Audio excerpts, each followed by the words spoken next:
भगवान शिव द्वारा बाघ की खाल पहनने का क्या कारण है? आइए जानते हैं इसके पीछे छिपी कहानी। शिव पुराण के अनुसार भगवान शिव के बाघ की खाल पहनने की कथा गहरी प्रतीकात्मकता लिए हुए है और उनकी सांसारिक इच्छाओं से परे होने की स्थिति को दर्शाती है। आइए जानते हैं ये कहानी। प्राचीन समय में दारुकावन वन में कुछ ऋषि रहते थे। ये ऋषि अत्यंत धर्मशील थे लेकिन अपने आध्यात्मिक शक्तियों और तपस्या पर गर्व करते थे। वे अपनी साधना और अनुष्ठानों की श्रेष्ठता में विश्वास रखते थे। उनकी भक्ति और विनम्रता की परीक्षा लेने के लिए भगवान शिव ने भिखारी का रूप धारण कर उनसे मिलने का निश्चय किया। शिव जी ने एक नग्न भिक्षुक का रूप धारण किया और उनकी उपस्थिति दिव्य और जंगली थी। उनकी अव्यवस्थित और असामान्य उपस्थिति ने ऋषियों को तुरंत क्रोधित कर दिया।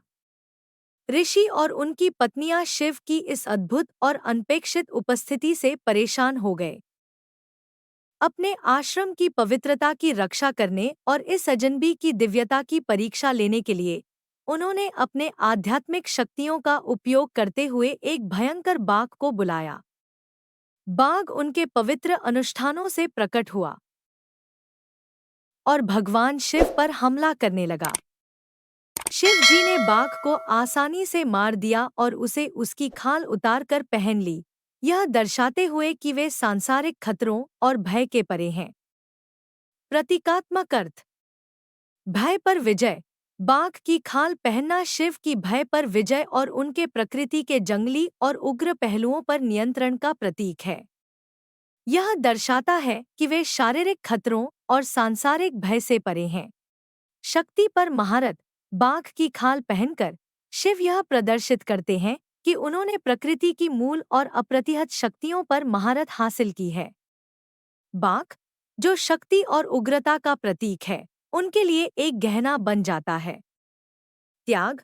शिव की बाघ की खाल वाली वेशभूषा और उनकी राख से सजी हुई देह उनके सांसारिक इच्छाओं और विलासिता के त्याग का प्रतीक है। यह उनके सन्यासी जीवन शैली और एक योगी के रूप में उनकी भूमिका को दर्शाता है। इस प्रकार भगवान शिव का बाघ की खाल पहनना उनके सर्वव्यापक स्वभाव, भौतिक दुनिया से उनके अलगाव और प्रकृति की शक्तियों पर उनके नियंत्रण का एक शक्तिशाली प्रतीक है। अगर आपको ये इन्फॉर्मेशन अच्छी लगी, then please like, share and don't forget to subscribe my channel.